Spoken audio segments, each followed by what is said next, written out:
जय हिंद इम्बाइबर्स, कैसे हैं आप सभी लोग। भाई जल्दी जल्दी कमेंट करें कौन कौन लोग ऑनलाइन आ चुके हैं ताकि ये सेशन फटाक से शुरू हो सके। तो जल्दी से ये सेशन शुरू हो, इसके लिए आप सभी लोगों का ऑनलाइन आना बहुत ज़रूरी है। जल्दी से आ जाइए।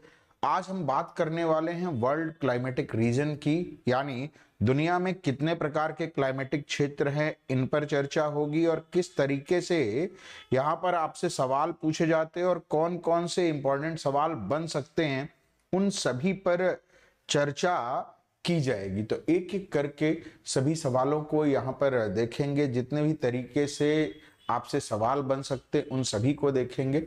चाहे अलग अलग लोगों द्वारा क्लाइमेटिक डिवीजन की बात की जाए या वेदर क्लाइमेट सीजन में डिफरेंशिएशन की बात की जाए, कौन कौन से क्लाइमेट किस लैटिट्यूडनल रीजन पर पाए जाते हैं और किस तरीके से उनसे सवाल बनते हैं, ये सभी प्रश्नों का उत्तर इस सेशन के बाद आप लोगों को मिल जाएगा। और फिर आपको अलग अलग लोगों द्वारा दिए गए वर्गीकरण को समझना भी आसान हो जाएगा कि क्यों अलग अलग प्रकार के क्लाइमेटिक का डिवीजन दिए गए हैं।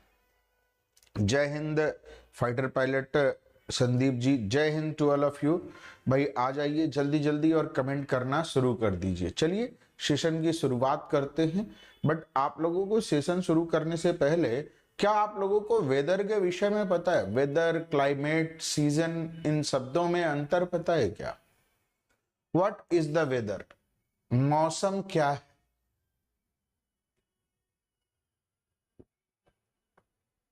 वेदर या मौसम का मतलब होता है कि जब हम बात करते हैं, जैसे सीजन या वेदर की बात करें, मौसम की बात करें, तो किसी एक पर्टिकुलर एरिया के क्लाइमेटिक कंडीशन की हम बात कर रहे होते हैं शॉर्ट पीरियड ऑफ टाइम में।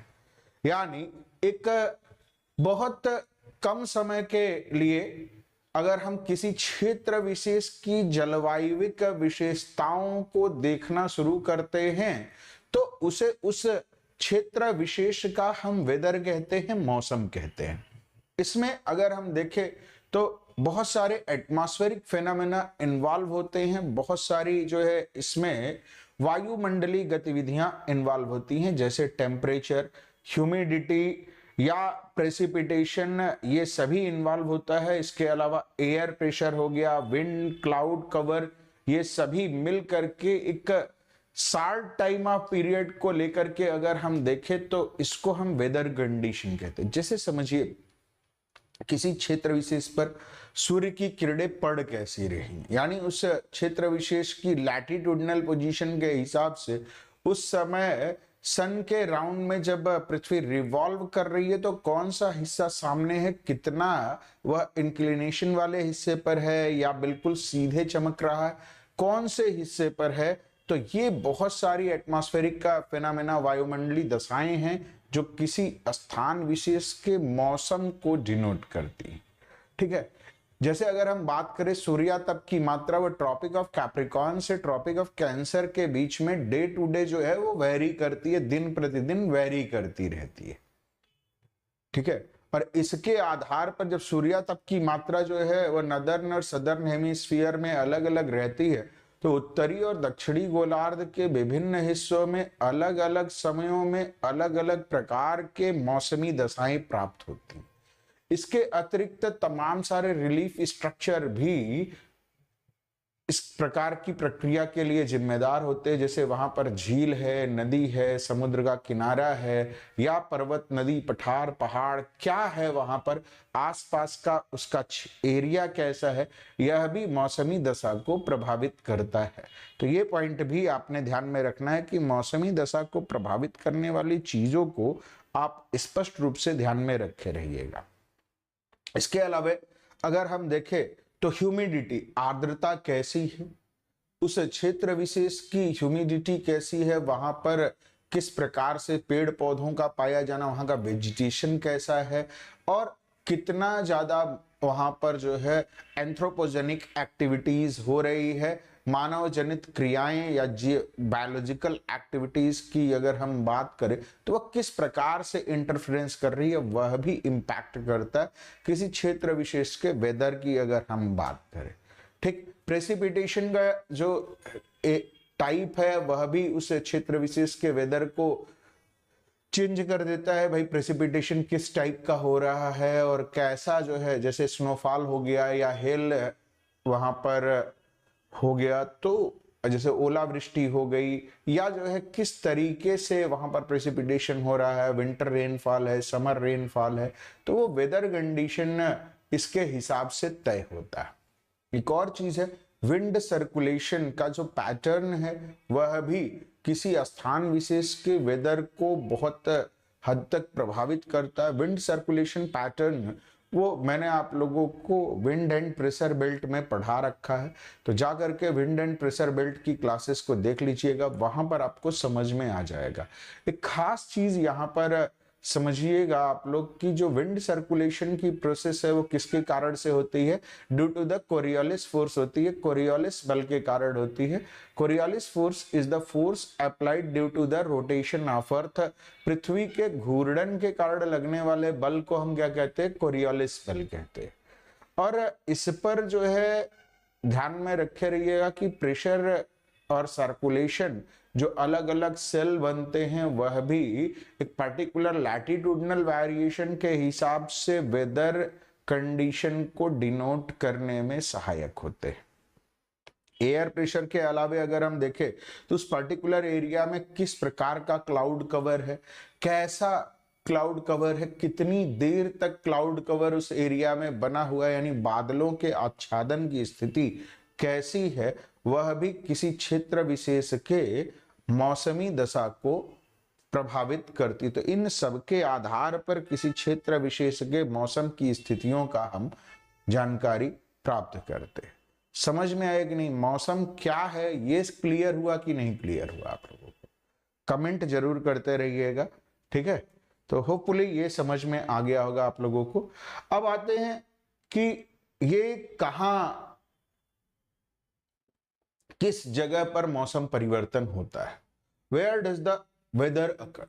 अगर आप लोगों से सवाल पूछ लिया जाए कि मौसम परिवर्तन कहां होता है, तो एटमॉस्फेयर की अलग अलग लेयर होती हैं। जैसे मैंने आप लोगों को बता रखा है जब एटमॉस्फेयर के बारे में पढ़ाया था, तो troposphere is the lowest layer of the atmosphere.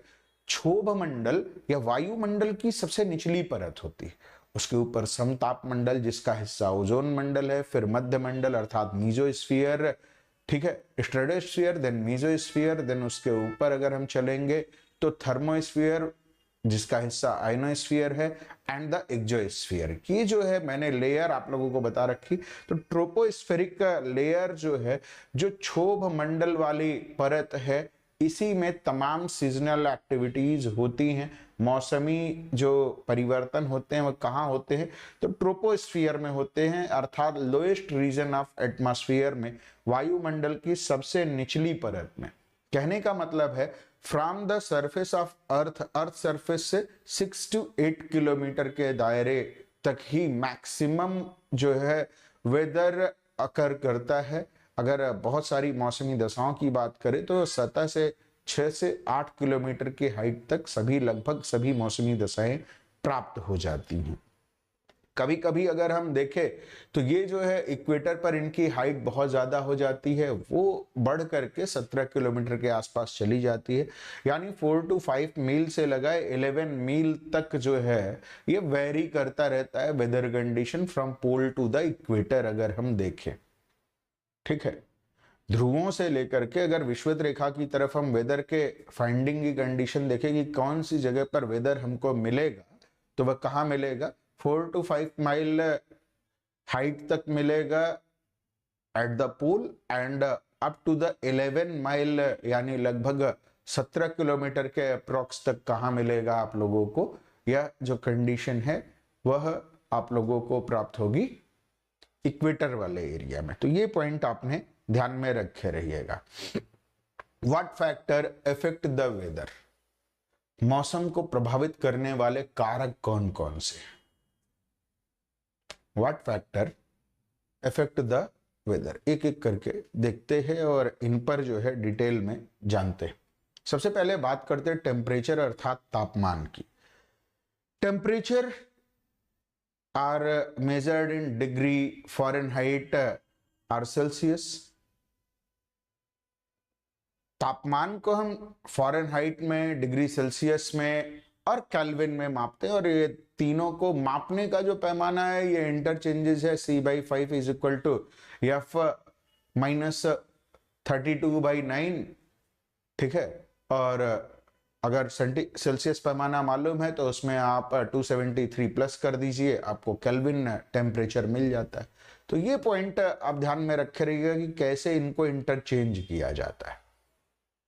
खास बात समझिए, टेम्परेचर का मतलब पृथ्वी पर तापमान दो तरीके से होता है। एक तो कहीं पर अगर जो है इंटरनल जो है हलचल हो रही है, जैसे अगर हम पृथ्वी की आंतरिक हलचलों की वजह से वोल्केनिक इरप्शन वगैरह हो गया, तो वहां पर अलग प्रकार से टेम्परेचर रहेगा।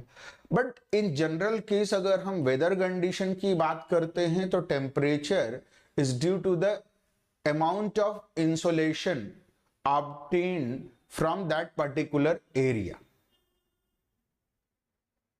किसी क्षेत्र विशेष में सूर्यातप की जितनी मात्रा प्राप्त होती है वह उस क्षेत्र विशेष के तापमान को तय करती है, ठीक है।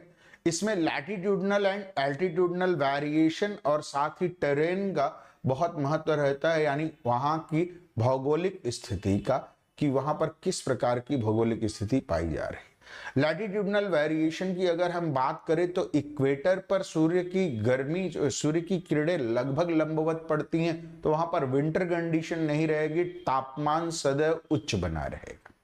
ट्रॉपिकल एरियाज की अगर हम बात करें तो एटलीस्ट सूर्य एक बार वर्ष में तो सीध में चमकेगा ही चमकेगा, तो ट्रॉपिकल एरिया में भी लगभग उष्णता बनी रहती है।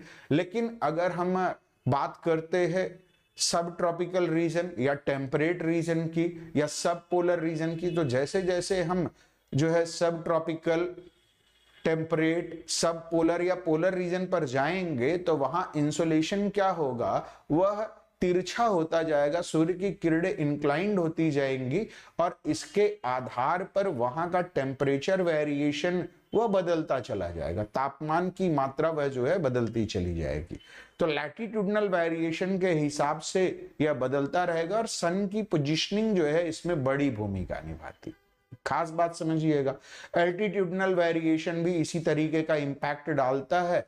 जब हम बात करते हैं किसी ऊंचे स्थान की या पर्वतीय क्षेत्रों की, जब हम बात करते हैं तो हमको एक रेगुलर एवरेज टेम्परेचर फॉल देखने को मिलता है, एक साधारण ताप दर में कमी देखने को मिलती है। हर 165 मीटर की हाइट पर ऊंचाई पर जाने पर 1 डिग्री सेल्सियस का एवरेज फॉल देखने को मिलता है। औसत जो है तापमान दर की अगर हम बात करें वायुमंडलीय, यहां पर एक खास बात ध्यान में रखे रहिएगा, ये प्रक्रिया यह बताती है कि जैसे जैसे आप पहाड़ों की तरफ ऊंचाई पर चलोगे तो वहां पर वायु के जो कण होते हैं वह विरल होने शुरू हो जाते हैं, और इसके कारण से होता क्या है, यहाँ पर टेम्परेचर डाउन होने लगता है। तो टेम्परेचर एल्टीट्यूडनल वेरिएशन के आधार पर भी तापमान जगह जगह के अलग अलग रहते हैं, ऊंचाई के आधार पर भी तापमान भिन्नता देखने को मिलती है, ठीक। ह्यूमिडिटी की अगर हम बात करें, आर्द्रता की बात करें, तो ह्यूमिडिटी का मतलब क्या होता है, आर्द्रता का मतलब आप क्या समझते हैं? Humidity is the amount of water vapour present in the air. वायु में मौजूद जल वाष्प की मात्रा को उस क्षेत्र विशेष की आर्द्रता कहते हैं। कॉमन टर्म में मैंने आपको समझाया, ये पॉइंट समझ में आया कि? अब यानी कहने का मतलब है कि ह्यूमिडिटी कुछ और नहीं है, किसी क्षेत्र विशेष में कितना maximum amount of water vapour present है, और वही जो है एयर के कूल होने और वार्म होने पर की प्रक्रिया को तय कर देता है। एक खास बात समझे रहिएगा कि जैसे जैसे जो है ह्यूमिडिटी बढ़ती जाएगी एट अ गिवन टेम्परेचर, उसका जो है वाटर वेपर होल्डिंग कैपेसिटी जो है उसी के अकॉर्डिंग बदलती रहेगी। कहने का मतलब है जितनी ज्यादा ह्यूमिडिटी रहेगी उसकी वाटर होल्डिंग कैपेसिटी जो है वह उतनी ही ज्यादा अलग तरीके से बिहेव करेगी, और क्लाइमेटिक कंडीशन जो है वह उसके आधार पर वेदर और क्लाइमेट इंपैक्ट करना शुरू कर देगा। हाई ह्यूमिडिटी का मतलब होता है कि हॉटर रहेगा। आज जैसे मान लीजिए कि बहुत ज्यादा अगर ह्यूमिडिटी है तो एब्जॉर्ब बहुत तेजी से सनलाइट को करेगी, तो आपको बहुत ज्यादा गर्मी और सफोकेशन महसूस होगा। जैसे जो है अगर हम देखें तो अक्टूबर हीट की बात करें या जुलाई का जो सफोकेटेड मौसम होता है, वह इस प्रकार की स्थिति को आपको प्रदर्शित करता है। इससे आप लोग परिचित होंगे। जबकि लो ह्यूमिडिटी का मतलब हो गया कि मौसम जो है वो कोल्डर होगा, क्योंकि आपके बॉडी से टकराएगा तो वेपोराइजेशन होगा और टेम्परेचर डिफरेंस जो है आपके बॉडी को अलग तरीके से महसूस होगा। ठंडा क्या है? किसी भी चीज का ठंडे होने की कोई परिभाषा नहीं है, ठीक है। तापमान क्या है? वो गर्माहट की माप है। बट कोई वस्तु अगर हम कहते हैं ठंडी है तो इसका मतलब उसका तापमान कम है। ठंडा अपने आप में कोई एक पर्टिकुलर फेनोमेना नहीं है कि कोल्ड हो जाना।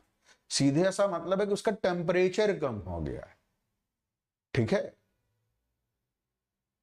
क्लियर। और टेम्परेचर है क्या? किसी वस्तु के गर्माहट की माप है और कुछ है नहीं। तो ये बहुत बेसिक सी चीजें हैं। अगर इन बेसिक चीजों को अभी समझ लेंगे तो जब हम आगे चल करके इनके पैटर्न और डिवीजन को बताना शुरू करेंगे तब आपको कहीं कोई दिक्कत महसूस नहीं होगी। प्रेसिपिटेशन या वर्षण की अगर हम बात करें तो अलग अलग प्रकार का प्रेसिपिटेशन होता है। इसको भी मैंने आप लोगों को पढ़ा रखा है, पिछले क्लासेस में जाकर के देख लीजिएगा।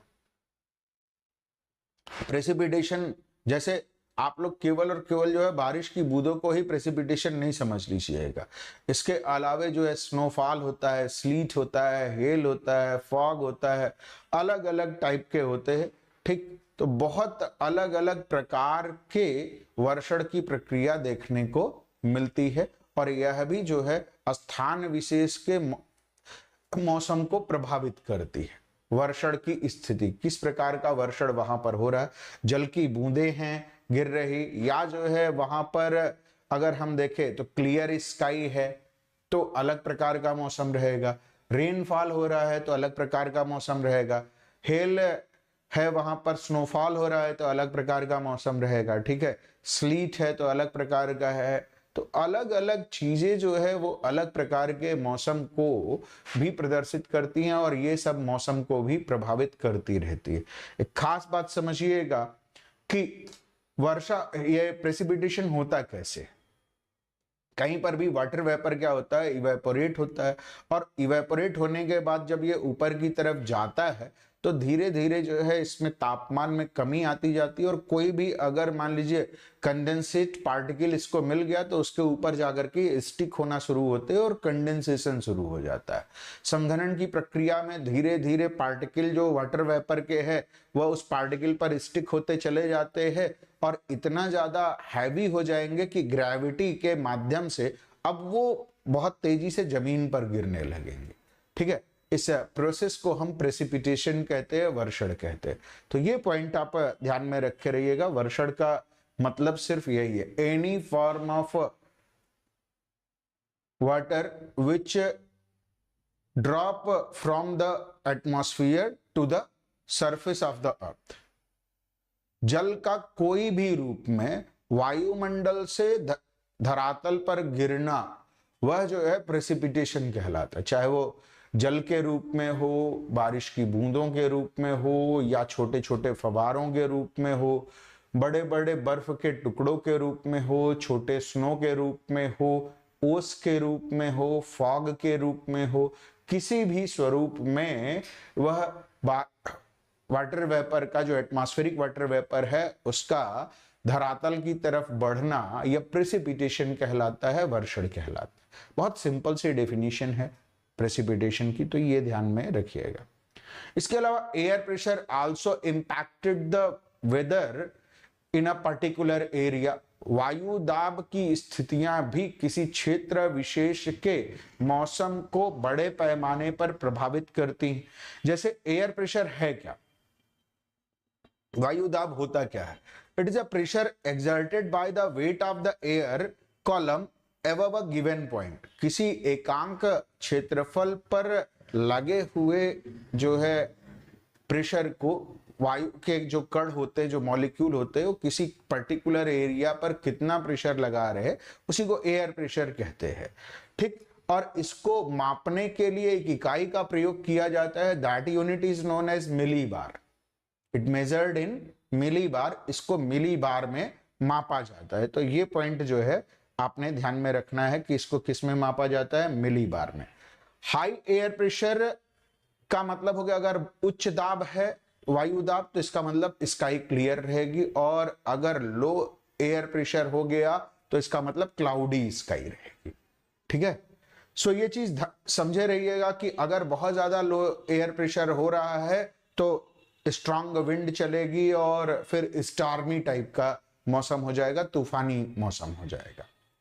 ठीक है, तो ये चीज ध्यान में रखना है कि उच्च दाब वाले क्षेत्र में क्या होता है, जब उच्च दाब रहेगा तो जाहिर सी बात है कि हवाएं नीचे बैठेंगी, नीचे बैठेंगी तो ऊपर की तरफ हवा नहीं जा रही है, हवा ऊपर नहीं जा रही है तो कंडेंसेशन नहीं होगा, कंडेंसेशन नहीं होगा तो क्लाउड फॉर्मेशन नहीं होगा, क्लाउड फॉर्मेशन नहीं होगा तो प्रेसिपिटेशन नहीं होगा। ठीक है, और फिर वेदर जो है वो कैसा रहेगा, क्लियर वेदर रहेगा। लेकिन अगर लो प्रेशर है तो हवाएं जो है वो ऊपर की तरफ जाएंगी, कंडेंसेशन की प्रोसेस होगी, कंडेंसेशन की प्रोसेस होगी, क्लाउड फॉर्मेशन होगा। अब अगर होगा क्या कि अगर मॉलिक्यूल एक स्थान से दूसरे स्थान तक बहुत तेजी से फ्लो आउट कर रहे हैं, यानी हाई से लो प्रेशर की तरफ बहुत तेजी से फ्लो आउट करना शुरू करेंगे, जैसे ही लो प्रेशर में यहां से मॉलिक्यूल गया, जगह खाली हुई तो उसको भरने के लिए आसपास की हवाएं आएंगी, हाई प्रेशर वाले एरिया से हवाएं चलना शुरू हो जाती है और बहुत तीव्र हवा चलने लगती है। तो ये पॉइंट भी आप ध्यान में रखे रहिएगा कि हाई टू लो जब फ्लो होता है तो वह इस कारण से भी होता है। ठीक है, क्लियर है कि नहीं? इसके अलावा विंड, विंड क्या है?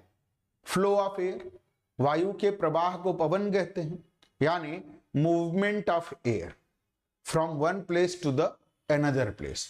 अब ये दो तरीके से करती है, वर्टिकल एंड हॉरिजॉन्टल। लंबवत भी मूवमेंट हो सकता है, क्षैतिज मूवमेंट भी, बट इन जनरल केस हम विंड का जो अनुमान लगाते हैं, विंड के बारे में जो हम इन जनरल केस पढ़ते हैं वो हॉरिजॉन्टल मूवमेंट ऑफ एयर पढ़ते हैं। ठीक है, जब हम वर्टिकल मूवमेंट ऑफ एयर की बात करेंगे तब हम एयर कॉलम्स की बात करते हैं। ठीक है, एयर पैकेट, एयर पार्सल्स के कॉलम की बात करते हैं। अब ये जो विंड का मूवमेंट होता है, मूवमेंट ऑफ एयर होता है, क्यों होता है? Due to the temperature difference of the two area, किन्हीं दो स्थानों के तापमान में जो अंतर होता है, इससे क्या होता है, अनइवन हीटिंग होती है। अनइवन हीटिंग अर्थ सरफेस की होगी तो अनइवन टाइप का प्रेशर वहां पर एग्जर्ट होगा, और फिर अनइवन प्रेशर में जिधर हाई प्रेशर होगा वहां से जो है एयर मॉलिक्यूल फ्लो आउट करना शुरू करेंगे towards the low pressure area, और इस तरीके से विंड का फ्लो स्टार्ट हो जाता है, वायु का प्रवाह शुरू हो जाता है। Wind speed are measured in mile per hour, वायु की गति को मील प्रति घंटे में मापा जाता है, विच इज आल्सो नोन, या उनको नॉट में मापा जाता है। ठीक है, तो मील प्रति घंटा या नॉट में विंड की स्पीड को मापा जाता है। विंड डायरेक्शन को जो है हमेशा जो है डिग्री फ्रॉम नॉर्थ से मापा जाता है कि कितने जो है डिग्री पर है नॉर्थ से। तो ये चीज ध्यान में रख रहिएगा, wind direction always measured from degree of north. ठीक है, नाउ क्लाउड कवर, बादलों का स्थिति। क्लाउड कवर का मतलब होता है कि amount of the sky that covered by the cloud, आसमान का वो हिस्सा जो बादलों से ढका हुआ है। ठीक है, अब पर्यायवाची हिंदी में मत चले जाइएगा कि भाई स्काई और क्लाउड, अंग्रेजी में अलग अलग मतलब होते हैं स्काई और क्लाउड के। पता चला हिंदी में आप पर्यायवाची में चले जाएंगे कि नभ गगन अंबर व्योम अनंत, आसमान अंतरिक्ष पुष्कर शून्य, सबका मतलब एक निकाल लिया।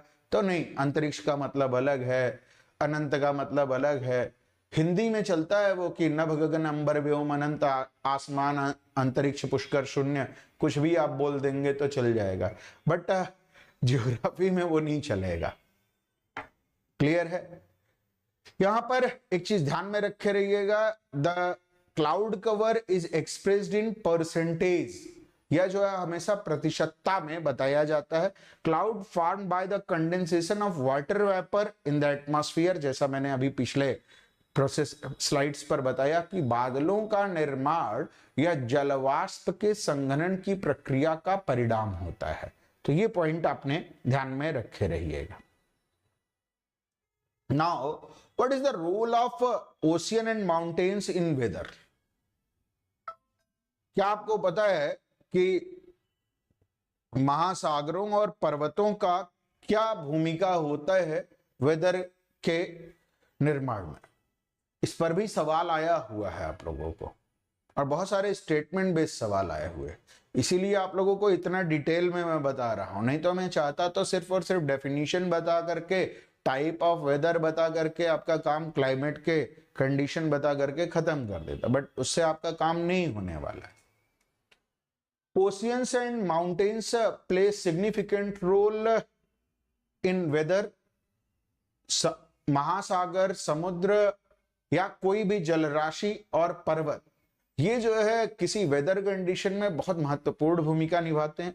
Ocean absorb and release heat, महासागर क्या करते हैं?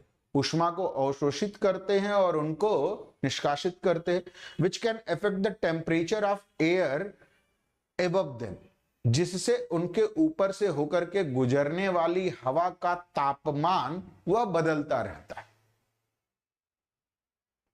ठीक है, और इस तरीके से वह जो है अपने ऊपर से गुजरने वाली हवा के तापमान को परिवर्तित कर देते हैं, टेम्परेचर को वह फ्लक्चुएट करते हैं। Mountain can block the movement of air, पर्वत क्या करते हैं? वायु के प्रवाह के लिए अवरोधक का काम करते हैं, and the moisture which are present in air, और साथ ही वह आर्द्रता जो उस वायु में मौजूद है उसके लिए भी अवरोधक का काम करते हैं। This can lead the precipitation over there, जो वहां पर वर्षण की प्रक्रिया को सही करता है। अब आप खास बात समझिए कि माउंटेन किस तरीके से काम करते, तो इसमें दो तरीके के आपको साइड बन करके आएंगे। वह एरिया जहां पर आकर के विंड टकराती है, that area is known as windward side of the mountain, यानी windward slope area of mountain, इसको पवना विमुख, पवना उन्मुख ढाल कहते हैं। तो ये ध्यान में रखे रहिएगा, it is known as windward slope, इसे हम पवना उन्मुख ढाल कहते हैं। पवना उन्मुख ढाल। And the opposite area where wind could not strike directly over the mountain is known as leeward area, इसको हम कहते हैं पवना विमुख ढाल। पवना विमुख, तो दो क्षेत्र है, पवना उन्मुख और पवना विमुख, इन दोनों को आपको ध्यान में रखना है। जो पवना उन्मुख वाला क्षेत्र है यहां पर प्रेसिपिटेशन बहुत ज्यादा होता है, और जो पवना विमुख ढाल का क्षेत्र है वह पूरा का पूरा एरिया जो है कम प्रेसिपिटेशन प्राप्त करता है या बिल्कुल नहीं होता है। ऐसे एरिया को रेन शैडो एरिया कहा जाता है, वृष्टि छाया प्रदेश कहा जाता है। तो rain shadow area and windward and leeward side also impacted the weather of a particular area। अगर वह क्षेत्र जो है विंडवर्ड साइड में पड़ रहा है, सेम जगह पर, मान लीजिए कहीं पर पर्वत है और उससे थोड़ी ही दूरी पर अगर वो लीवर्ड कंडीशन बना रहा है, तो विंडवर्ड साइड में क्लाइमेटिक कंडीशन कुछ दूसरा होगा और लीवर्ड साइड में क्लाइमेटिक कंडीशन कुछ दूसरा होगा, वेदर कंडीशन कुछ दूसरा होगा। तो बहुत कम अंतराल पर होने पर भी, डिस्टेंस होने पर भी टेम्परेचर और साथ ही जो है बैरियर होने के वजह से ये सारी चीजें बदल जाती। जैसे अगर हम बात करें कि अगर हिमालय नहीं होता तो पूरा का पूरा नॉर्दर्न इंडिया वो जो है साइबेरियन कोल्ड विंड से जम जाता, तो हिमालय क्या है, हमारे लिए एक माउंटेन बैरियर का काम कर रहा है, वायु अवरोधक का काम कर रहा है। ठीक है, तो ये चीज ध्यान में रखे रहिएगा कि mountain and sea always impacted on weather. Ocean और माउंटेन दोनों का इंपैक्ट पड़ता है वेदर पर। होपफुली ये समझ में आ गया होगा। कमेंट करिए भाई, समझ में आया कि नहीं आया यहां तक, वेदर क्लियर हुआ कि नहीं, तब हम क्लाइमेट पर चलें। मौसम समझ में आ गया कि नहीं, तब जलवायु की बात करें।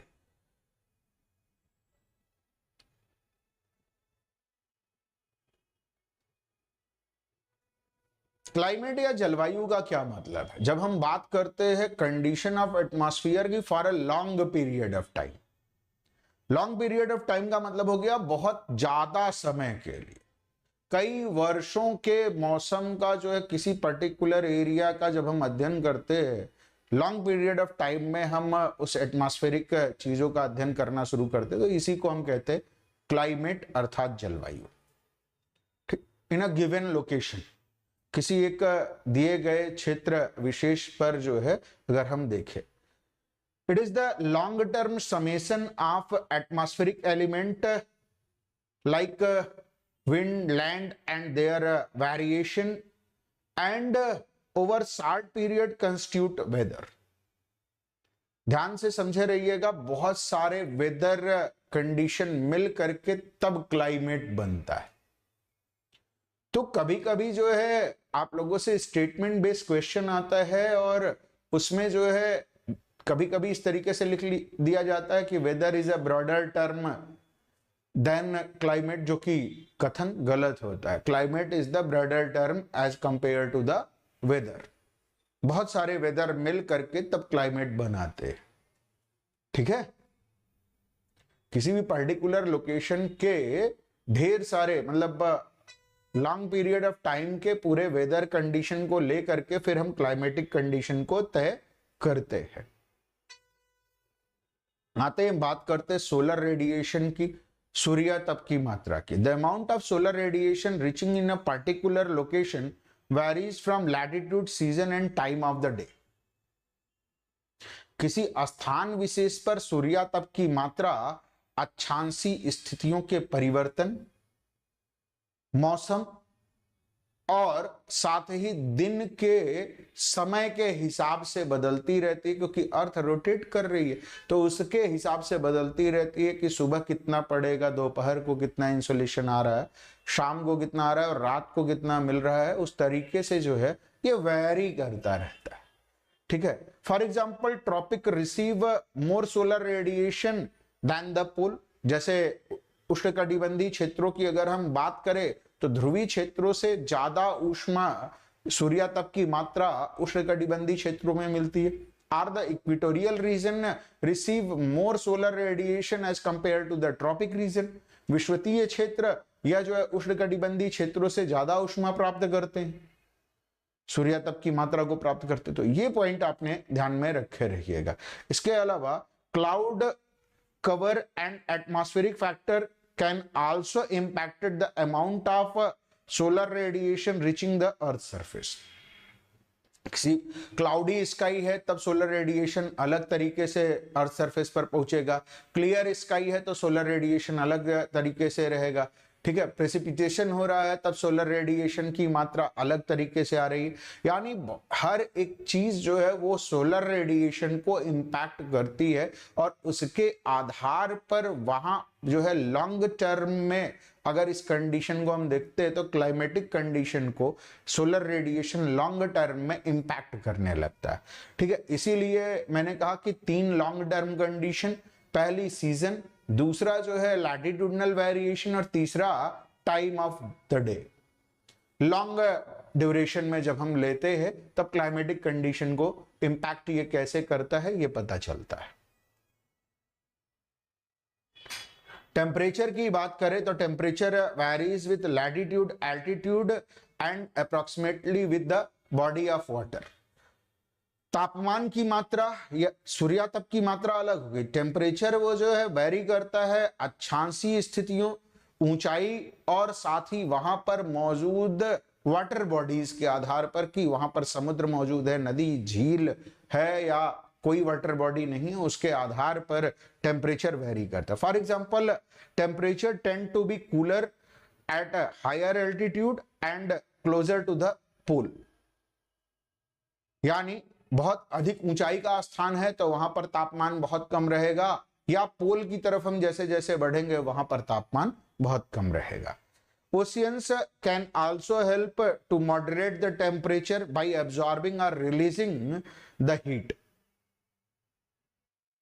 समुद्र भी जो है यह टेम्परेचर रेगुलेशन में मदद करते हैं, सो क्लाइमेटिक कंडीशन को ये भी इंपैक्ट करेंगे। ह्यूमिडिटी, ह्यूमिडिटी भी इंपैक्ट करेगी क्लाइमेटिक कंडीशन को, ठीक है। जितना ज्यादा ह्यूमिड एयर रहेगी उतना ज्यादा जो है वाटर वेपर है उसमें, सो ये ध्यान में रखे रहिएगा, ठीक है। ड्राई एयर में कम वाटर वेपर रहेगा, तो आर्द्र हवा, शुष्क हवा ये तय करती है किसी एरिया के, ठीक। अगर मान लीजिए हायर ह्यूमिडिटी है तो जाहिर सी बात है उस एरिया में टेम्परेचर ट्रैप होगा, तो हायर टेम्परेचर होगा, तापमान बढ़ जाएगा, सफोकेशन होने लगेगा, ठीक है। यहां तक की स्थितियां समझ में आई कि नहीं भाई? इम्बाइब लेकर के आया हुआ है आप सभी लोगों के लिए रेजिमेंट सीरीज।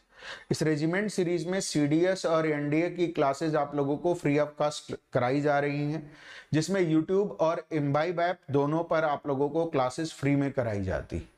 यूट्यूब की क्लासेस को करने के लिए आपको इम्बाइब के डिफेंस चैनल पर आ जाना है और बेल आइकन बटन को, साथ ही चैनल को सब्सक्राइब करिए, बेल आइकन बटन को क्लिक कर दीजिए, आपको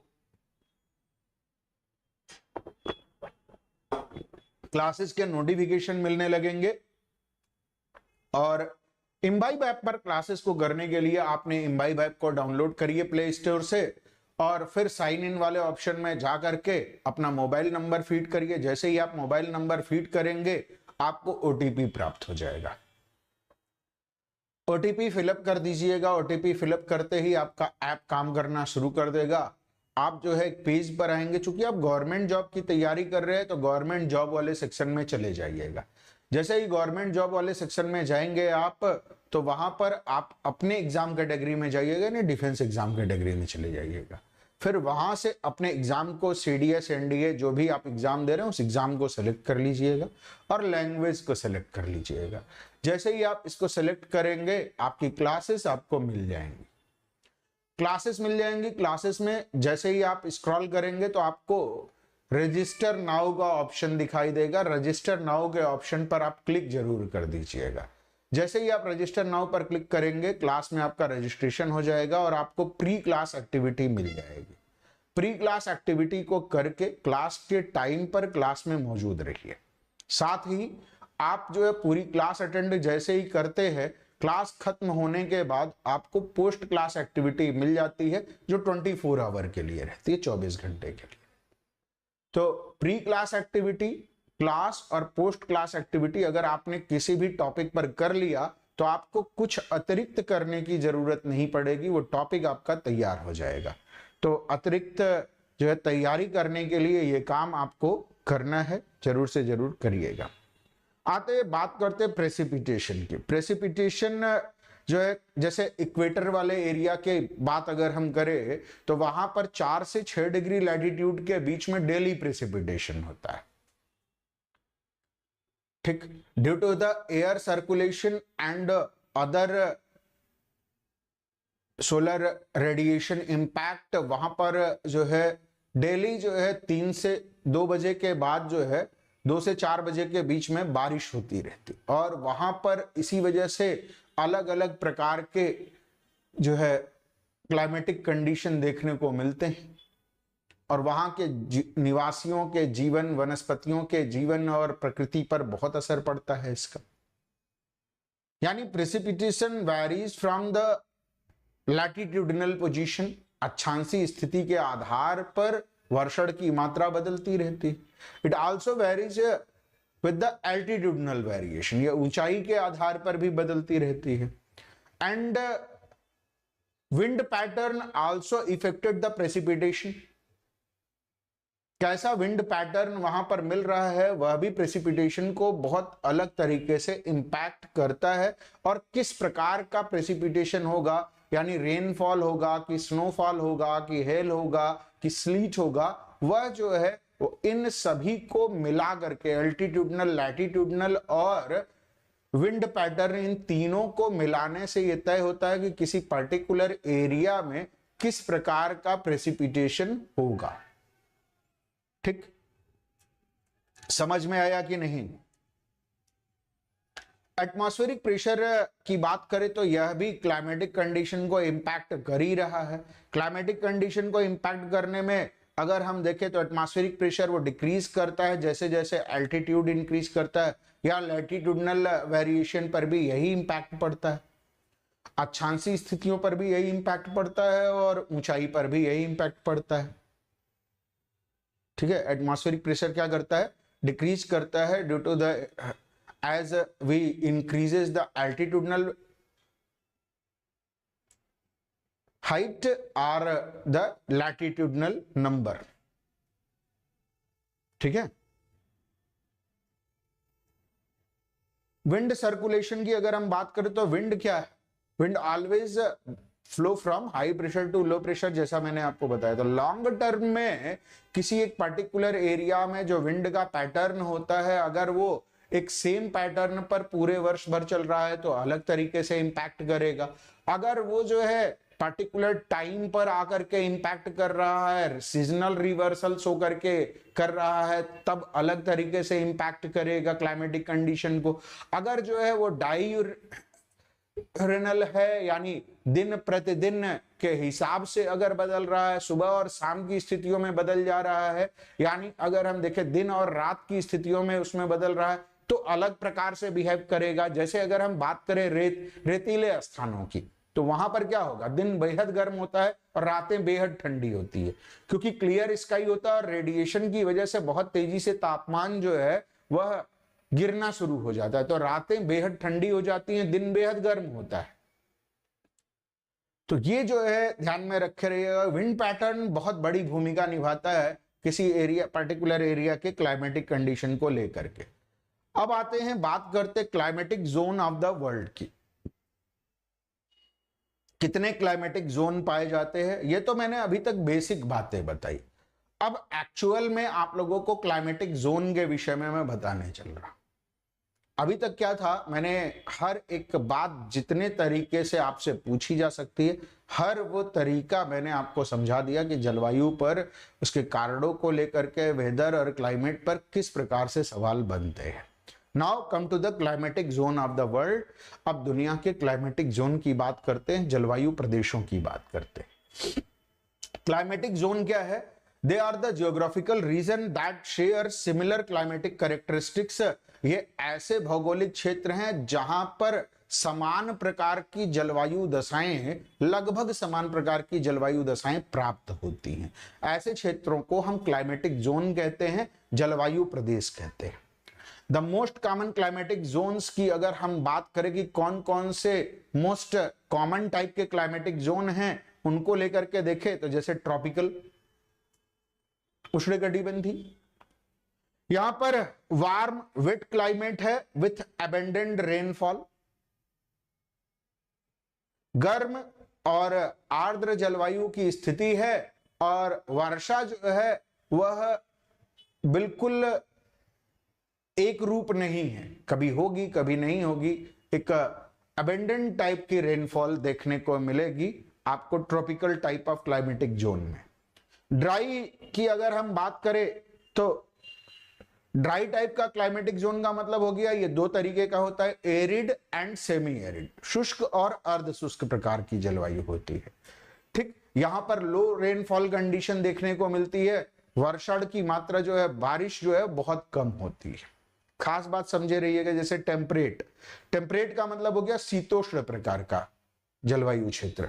इसमें माइल्ड क्लाइमेट है विथ मॉडरेट रेनफॉल, न तो बहुत ज्यादा बारिश हो रही है न तो बहुत कम बारिश हो रही है। कोल्ड क्लाइमेट की बात करें तो यहां पर जो पोलर क्लाइमेट या कोल्ड क्लाइमेट है, यहां पर क्या होगा, एक तो कोल्ड क्लाइमेट रहेगा, दूसरे जो है बहुत लिमिटेड रेनफॉल होगी, यानी ड्राई एरिया जो है यह रहेगा। Driest part of the world जो है वो कोल्ड क्लाइमेट में ही मिलते हैं। ठीक है,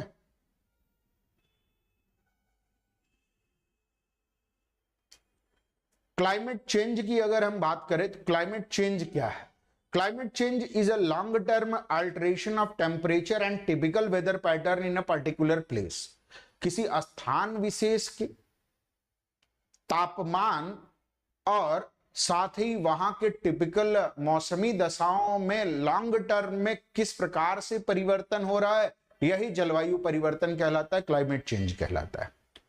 क्लाइमेट चेंज के लिए बहुत सारी चीजें जिम्मेदार हैं। ह्यूमन एक्टिविटी उसमें आजकल सबसे प्रमुख है, मानवीय गतिविधियां।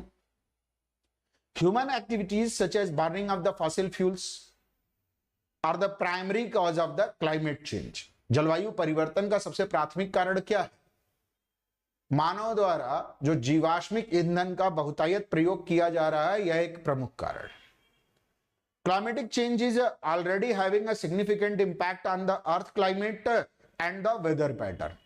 जलवायु परिवर्तन की वजह से किसी स्थान विशेष के जलवायु क्षेत्रों पर वह अलग प्रकार से प्रभाव पड़ता है। पृथ्वी की जलवायु वह विशिष्ट रूप से बदलती चली जा रही है।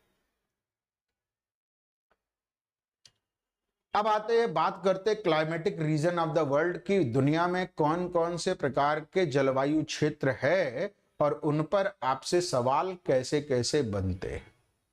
एक एक करके सभी प्रकार के जलवायु क्षेत्रों को देखेंगे और उन पर बन रहे सभी सवालों को यहां पर करेंगे। ठीक है, सबसे पहले बात करते हैं हॉट वेट इक्वेटोरियल क्लाइमेट की, गर्म आर्द्र विषुवतीय प्रकार के जलवायु की। नाम से ही जाहिर है कि this type of climatic region present near to the equator. इस प्रकार का जलवायु क्षेत्र विषुवत रेखा के समीप मिलता है।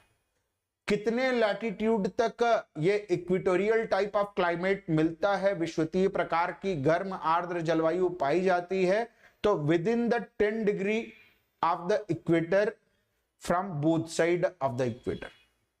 यानी अगर हम देखें तो सपोज करिए कि ये जो लाइन मैं ड्रॉ कर रहा हूं ये इक्वेटर या 0 डिग्री है, तो 10 डिग्री इधर और 10 डिग्री इधर तक, इसके दोनों तरफ नॉर्थ और साउथ दोनों तरफ 10 डिग्री के बीच में ये क्लाइमेटिक कंडीशन मिलता है, 10 डिग्री दोनों तरफ इक्वेटर के। खास बात समझिएगा, इसका मेन कैरेक्टरिस्टिक्स दिमाग में रखिए। High temperature means while the annual temperature is of 25 degree Celsius और हायर, अर्थात वार्षिक तापमान वितरण 25 डिग्री सेल्सियस या उससे भी अधिक होता है। And high precipitation more than 2500 millimetre or more per year, प्रति वर्ष 2500 मिलीमीटर या उससे अधिक बारिश होती है। ठीक, यहां पर ध्यान दीजिएगा कि वार्म एंड ह्यूमिड टाइप का क्लाइमेट रहेगा, means while the cold weather is absent here. यहां पर शीत ऋतु नहीं पाई जाती। 0 डिग्री लैटिट्यूड से 10 डिग्री लैटिट्यूड के बीच में अगर हम देखें तो इनके मध्य जो है आपको विंटर एब्सेंट दिखाई देगा। तो ये पॉइंट ध्यान में रखे रहिएगा कि शीत ऋतु वह मौजूद नहीं है। ठीक, यहां पर किस प्रकार के वेजिटेशन मिलेंगे तो उनको समझ लीजिए। किस प्रकार की वनस्पतियां ऐसे क्षेत्रों में पाई जाएंगी, तो रेन फॉरेस्ट मिलेंगे, वर्षा वन मिलेंगे। ठीक, एग्जाम्पल्स की अगर हम बात करें तो जैसे अमेजन के रेन फॉरेस्ट, अमेजन के वर्षा वन, कांगो रेन फॉरेस्ट और साउथ ईस्ट एशिया के रेन फॉरेस्ट, दक्षिणी पूर्वी एशिया के रेन फॉरेस्ट। इसके अलावा पापुआ न्यू गिनी वगैरह के रेन फॉरेस्ट भी इसी प्रकार में आ जाएंगे। यानी अगर हम देखें तो दुनिया के अधिकांश पेड़ वह इसी क्षेत्रों में आएंगे, और अमेजन के जंगलों को तो लंग्स ऑफ द वर्ल्ड कहा जाता है, विश्व का फेफड़ा कहा जाता है। कुल धरातली जलवायु का लगभग 22%, पूरे ऑक्सीजन का 22% तो अमेजन फॉरेस्ट से ही मिलता है, अमेजन के जंगलों से ही प्राप्त होता है। तो ये पॉइंट ध्यान में रखे रहिएगा कि ये बेहद महत्वपूर्ण है। Is that clear to all of you? ये बात आप लोगों को समझ में आई कि नहीं? कमेंट करेगा। कहीं पर कोई दिक्कत, कोई परेशानी, सवाल हो तो पूछ सकते हैं आप, कहीं उसमें इफ बट नहीं करिएगा, पूछ लीजिएगा। अब एक खास बात समझिएगा कि 0 डिग्री सेल्सियस पर जब लगातार इंसोलेशन पड़ रहा है तो यहां से वायु गर्म होकर के ऊपर उठती है और 4 से 6 डिग्री लैटिट्यूड के आसपास गिरनी शुरू होती है। ठीक है, अब यहां पर क्या हो रहा है कि जैसे 0 से लेकर के 10 डिग्री सेल्सियस के बीच में ये बहुत तेजी से जो है प्रेसिपिटेशन हो रहा है। क्यों हो रहा है? 4 से 6 डिग्री लैटिट्यूड के आसपास क्यों हो रहा है? क्योंकि लगभग 5 डिग्री का जो है एल्टीट्यूडनल कवर लेता है सन का एरिया। सूर्य जो है बहुत बड़ा है पृथ्वी की तुलना में, और वो लगभग 5 डिग्री का जो है कवर ले लेता है। तो 5 डिग्री के आसपास का जो कवर लेता है, जैसे 0 डिग्री के ऊपर जब ये चमक रहा है तो उस पूरे के पूरे एरिया में क्या करेगा ये कि वहां पर गर्मी होगी, और गर्मी के कारण हवाएं ऊपर उठेंगी और 30 to 40 डिग्री लैटिट्यूड आकर के गिरेंगी। यहां से ये हवाएं जो है चल देंगी, जैसे ये 30 to 40 डिग्री इधर आकर के गिरी और 30 to 40 डिग्री लैटिट्यूड पर इधर आकर के गिरी। यहां से ये हवाएं वापस चल देंगी, लेकिन 5 से 6 डिग्री लैटिट्यूड तक पहुंचते पहुंचते ये फिर से हीटअप हो जाएंगी और ऊपर चली जाएंगी। तो एक तो यहाँ की हवा ऑलरेडी ऊपर जा रही है, दूसरे अपोजिट डायरेक्शन से आने वाली हवाएं वो भी गर्म होकर के आकर के इनको पुशअप करना शुरू कर देती थी। एक तो हवा ये ऊपर जा रही है, दूसरे इधर से जो सर्कुलेट होकर के हवा आ रही है वह भी इनको पुश करना शुरू कर दी, और ये हवाएं और ऊपर जाएंगी तो कंडेंसेट होती चली जाएंगी, संघनित होती चली जाएंगी, और 2 बजे के बाद जो है बारिश की बूंदों के रूप में बरस पड़ेगी। तो पर डे ऐसे एरिया में 2 बजे के बाद प्रेसिपिटेशन होता है, 2 बजे के बाद बारिश होती है, जो hot wet equatorial climatic type का कंडीशन शो करने वाला एरिया है। यहाँ पर इसके वजह से अगर हम देखें, जो यहाँ पर जनजातियां पाई जाती हैं, जो लोग यहाँ पर रहते हैं, उनके रहन सहन में बड़ा असर पड़ता है। यहाँ पर मक्खी मच्छर का प्रकोप बहुत रहता है, और कीटाणुओं से बचाव के लिए ये लोग अपने पूरे शरीर को मिट्टी के लेप से बचाए रखते हैं। एक्चुअल में यहाँ पर एक प्रोटोजोआ है ट्रिपेनोसोमा गैम्बियंस। ट्रिपेनोसोमा गैम्बियंस के कारण स्लीपिंग सिकनेस की बीमारी होती है, और ट्रिपेनोसोमा गैम्बियंस का जो वेक्टर है, वाहक है, वो है सीसी फ्लाई। सीसी नाम की मक्खी पाई जाती है। उस मक्खी के काट लेने से ट्रिपेनोसोमा गैम्बियंस बॉडी में इंपैक्टेड हो जाता है और स्लीपिंग सिकनेस हो जाता है। ठीक है, निद्रालु रोग हो जाता है। और निद्रालु रोग की वजह से होता क्या है कि बॉडी जो है वो लगभग शिथिल हो जाती है, कोई काम करने लायक नहीं रहती। इससे बचाव के लिए यहाँ पाई जाने वाली जो पिग्मी ट्राइब्स हैं, पिग्मी जनजातियां हैं, उनके अधिकांश लोग अपने पूरे शरीर को जो है मिट्टी से कवर किए रहते हैं, मड कवर्ड रहता है उनका पूरा एरिया। ठीक है, अगला आते हैं सवाना और सूडान टाइप क्लाइमेट।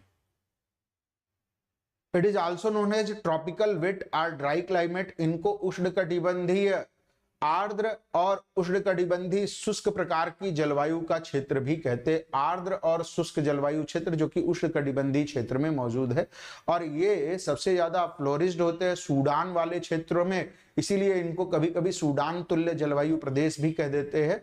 यहाँ पर सवाना ग्रासेस बहुत बड़े पैमाने पर पाई जाती हैं, इसीलिए इसको सवाना टाइप क्लाइमेट भी कहते हैं, सवाना तुल्य जलवायु प्रदेश भी कहते हैं। अब इनके लोकेशन के ऊपर सवाल आता है कि कितने डिग्री से कितने डिग्री लैटिट्यूड के बीच में सवाना टाइप का क्लाइमेट पाया जाता है। तो 10 degree to 20 degree latitude on both side of equator. विषुवत रेखा के दोनों तरफ अगर हम देखें तो 10 से 20 डिग्री अक्षांशों के मध्य, यानी 10 to 20 degree north latitude and 10 to 20 degree south latitude. 10 से 20 डिग्री उत्तरी अक्षांशों के मध्य और 10 से 20 डिग्री दक्षिणी अक्षांशों के मध्य पूरे पृथ्वी पर जो एरियाज है वहां पर savanna type of climate in general condition present रहते हैं, साधारण तौर पर मौजूद रहते हैं। इनके प्रमुख कैरेक्टरिस्टिक्स की बात करें, इनकी प्रमुख विशेषताओं की अगर हम बात करें तो हॉट टेम्परेचर, तापमान बहुत अधिक रहता है, means annual temperature is 25 degree Celsius और हायर, अर्थात वार्षिक तापमान वो 25 डिग्री सेल्सियस या उससे अधिक ही रहता है। And a distinct wet and dry season, और आर्द्र और शुष्क मौसम में आप स्पष्ट अंतर कर सकते हैं, अर्थात ग्रीष्म और शीत ऋतु में आप स्पष्ट अंतर कर सकते हैं, सॉरी वर्षा ऋतु में। ड्राई और वेट कंडीशन में आप आसानी से अंतर कर पाते हैं। इक्वेटोरियल रीजन में यह अंतर नहीं हो पाता क्योंकि वहां पर पर डे बारिश हो रही है, तो इक्वेटोरियल रीजन में आप ड्राई एंड वेट कंडीशन में डिफरेंशिएशन नहीं कर पाते हैं, लेकिन 10 to 20 डिग्री अर्थात सवाना टाइप के क्लाइमेट में आप ड्राई और वेट क्लाइमेटिक कंडीशन में आसानी से अंतर कर पाते हैं। एक खास बात समझिएगा, wet season are typically short and intense while the dry season is long and hot. जो आर्द्र मौसम होता है वह बेहद कम समय के लिए होता है और बहुत तीव्र बारिश होती है, जो बहुत तेजी से इस एरिया में कटान करती है। और जो ड्राई सीजन होता है वो बहुत लंबा होता है, बहुत लंबा जो है ग्रीष्म ऋतु रहती है। इसीलिए यहां पर सवाना टाइप के ग्रासलैंड पाए जाते हैं। सवाना टाइप के वेजिटेशन का मतलब हो गया घास, बड़ी बड़ी घासें, छोटी छोटी घासें मत समझिएगा, 6 से 14 फीट तक की घासें हैं, छोटी घास नहीं समझिएगा, बहुत बड़ी बड़ी घासें हैं जिसमें तमाम सारे जानवर वगैरह छिप जाते हैं। और स्कैटर्ड रूप में ट्री और श्रब्स पाए जाते हैं। और अगर हम देखें तो जो 5 बिग एनिमल्स कहे जाते हैं, उन 5 बिग एनिमल्स का घर जो है यही सवाना के ग्रासलैंड एरियाज है। तमाम बड़े जानवरों के लिए जो है यहाँ पर जलवायु दशाएं अच्छी हैं और उनके लिए पर्याप्त भोजन और चीजें मुहैया हो जाती हैं। होता क्या है कि जब गर्मी का समय बहुत लंबा पड़ता है तो वाटर अवेलेबिलिटी बहुत साल्ट जगहों पर रहती है। अब उन जगहों पर सभी प्रकार के जीव पानी पीने पहुंचते हैं। इससे जो शिकारी जीव होते हैं उनको उन पानी पीने वाली जगहों पर आसानी से शिकार मिल जाता है। और पानी वाली जगहों पर सभी शिकार करने वाले जीव मौजूद रहते हैं, चाहे वो किसी की भी बात करें आप, बाघ, टाइगर, हाइना, लायन, ठीक है, क्रोकोडाइल, जिसकी भी बात करें आप, सब उधर ही मौजूद रहते हैं पानी वाली जगहों पर, ठीक है। और ऐसे एरिया में चूंकि घास वगैरह है तो विल्डर बीस्ट, डियर, ये सब भी बड़े पैमाने पर मिलेंगे, ठीक। जैसे African savanna, Brazilian cerrado area, ठीक। ब्राजील में जो सेराडो का मैदानी क्षेत्र है वह, और अफ्रीका का सवाना का क्षेत्र, क्लियर। अगला है ट्रॉपिकल मानसून टाइप क्लाइमेट, उष्णकटिबंधीय मानसूनी प्रकार की जलवायु वाला क्षेत्र। ट्रॉपिकल मानसून, मानसूनी प्रकार की जो जलवायु है वह अगर हम देखें तो in general case 10 to 20 degree north और साउथ ऑफ इक्वेटर है, बट कभी कभी जो है इसका वेरिएशन वो 20 to 30 डिग्री के बीच में भी हो जाता है,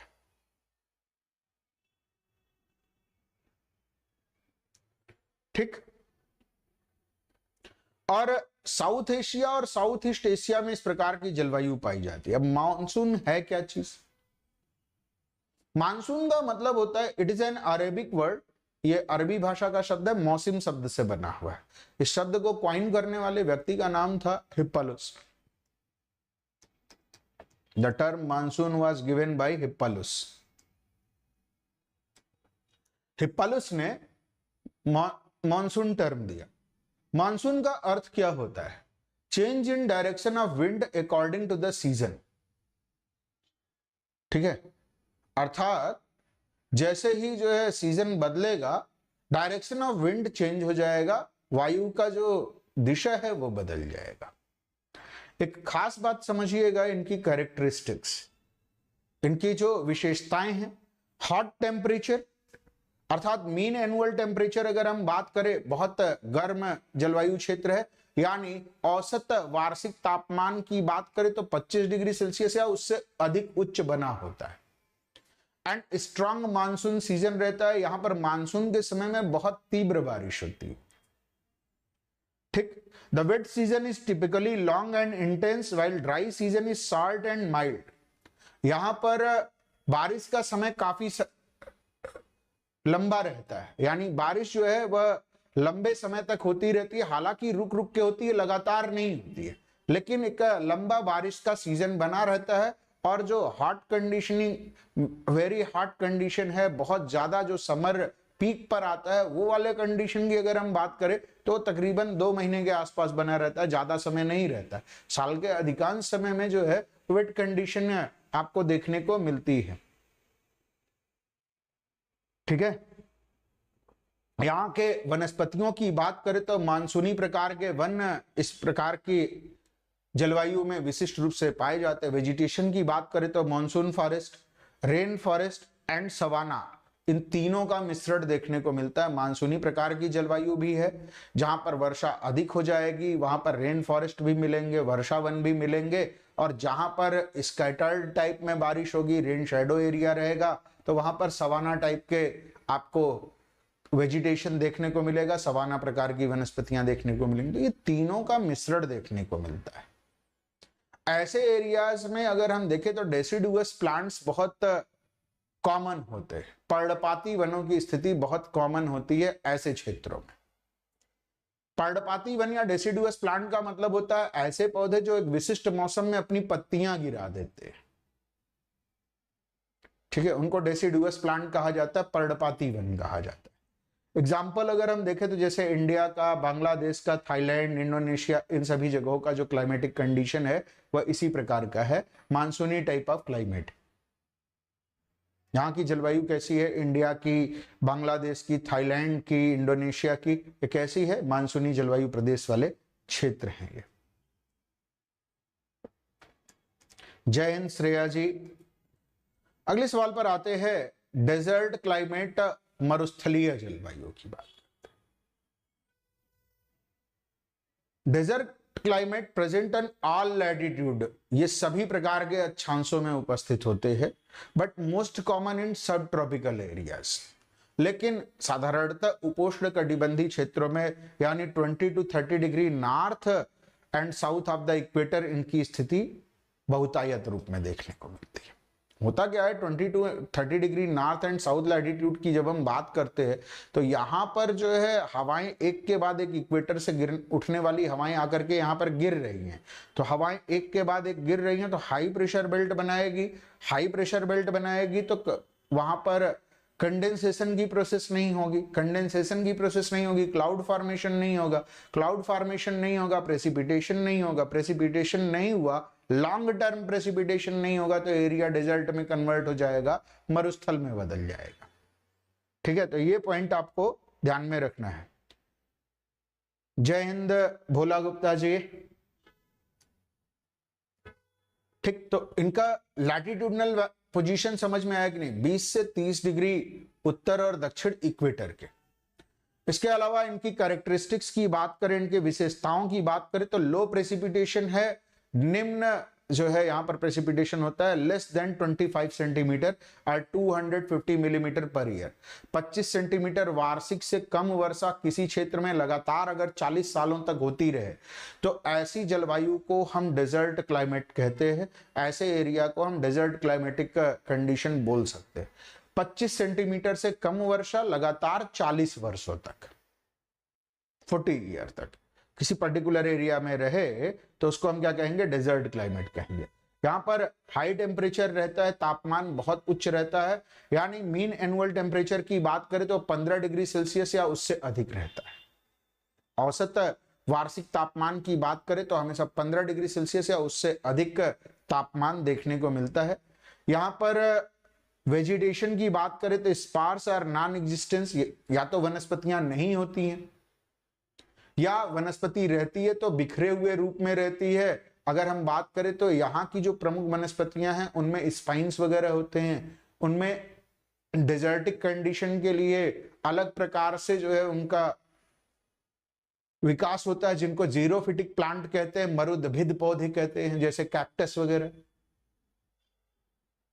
कैक्टस, बबूल, कीकर, खेजरी, तमाम सारे पौधे। फॉर एग्जाम्पल अगर हम देखें तो सहारा डेजर्ट हो गया, अरेबियन डेजर्ट हो गया, ऑस्ट्रेलिया के डेजर्ट हो गया, अरेबियन मरुस्थल, सहारा का मरुस्थल। सहारा के मरुस्थलों में अगर हम देखें ढेर सारे मरुस्थल आते हैं। सहारा का डेजर्ट हो गया, उसी से लगा हुआ है इगुआदी डेजर्ट, उसी से लगा हुआ है चिच डेजर्ट, उसी से Libyan desert, Eastern desert, Nubian desert, Ogaden desert, ये सभी सहारा डेजर्ट से लगे हुए हैं।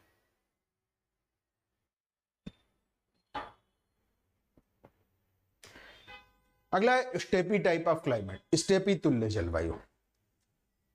These type of climate also found on all latitude but most common in the mid latitude area। यह इस प्रकार की जलवायु सभी अक्षांशों में प्राप्त हो सकती है, लेकिन साधारणतः इस प्रकार की जलवायु 30 से 50 डिग्री मध्य अक्षांशीय क्षेत्रों में पाई जाती है, 30 to 50 degree latitude on both side of equator. यानी अगर हम देखें तो विषुवत रेखा के उत्तर और दक्षिण दोनों तरफ 30 से 50 डिग्री अक्षांशों के बीच में स्टेपी तुल्य जलवायु प्राप्त होती है। इनके मेन कैरेक्टरिस्टिक्स की बात करें तो लो एंड मॉडरेट प्रेसिपिटेशन होता है, यहां पर बहुत अधिक वर्षा नहीं होगी, बहुत कम बारिश भी नहीं होती है। एक मॉडरेट टाइप का प्रेसिपिटेशन होता है, 250 मिलीमीटर से लगाए 750 मिलीमीटर तक, यानी 25 सेंटीमीटर से 75 सेंटीमीटर वार्षिक वर्षा यह औसतन होती है। 25 से 75 सेंटीमीटर के मध्य जो है औसत वार्षिक वर्षा स्थान विशेष पर होती है। और यहां पर अगर हम देखें तो हॉट समर है और कोल्ड विंटर है। गर्मियों में खूब गर्मी पड़ेगी, ठंडियों में खूब सर्दी पड़ेगी। इस प्रकार के एरिया यह एग्रीकल्चर के लिए बड़े अच्छे होते हैं। तो गर्मियों में खूब गर्मी पड़ रही है तो पता चलता है, और बारिश जो है वो माइल्ड हो रही है, 25 से 75 के बीच में हो रही है, तो मेज प्रोडक्शन का ये बड़ा एरिया बन जाता है, मक्का उत्पादन का बड़ा क्षेत्र बन जाता है। दुनिया के मक्का उत्पादन के बड़े क्षेत्र सभी इसी प्रकार की जलवायु में हैं। इसके अलावा अगर हम देखें तो व्हीट प्रोडक्शन भी, चूंकि यहां पर अगर हम देखें तो शीत ऋतु में जो है थोड़ा बहुत प्रेसिपिटेशन हो जाता है और इसके वजह से यहाँ पर व्हीट प्रोडक्शन भी हो जाता है। यानी अगर हम देखें तो स्टेपी के जो मैदानी क्षेत्र हैं वह सभी के सभी जो है, अगर हम देखें तो ग्रेनरी ऑफ द वर्ल्ड बोल सकते हैं, विश्व के अन्नागार बोल सकते हैं। जैसे जो स्टेपी का मैदान एक्चुअल में है, it is located in the border area of Russia and Ukraine. रूस और यूक्रेन के सीमावर्ती क्षेत्रों में यह स्पष्ट रूप से फैला हुआ है। तो ये पॉइंट आप ध्यान में रखिए। क्लियर है? समझ में आया कि नहीं? तो होपफुली ये समझ में आ गया होगा। इसके अलावा अगर हम देखें तो यहां पर जो वेजिटेशन है मेनली ग्रासलैंड है, घास भूमि का क्षेत्र है, और जितने भी क्रॉप्स है वो सभी ग्रास में ही काउंट होती है। जितनी भी क्रॉप्स है सब ग्रास में ही काउंट होती है, घास के ही प्रकार हैं सभी प्रकार के अनाज। तो ये चीज भी ध्यान में रखे रहिएगा। इनके एग्जाम्पल्स की बात करें तो Great Plains of northern America, जिसको हम प्रेयरी प्लेन्स बोलते हैं, प्रेयरी का मैदान बोलते हैं, which is located in the border area of USA and Canada.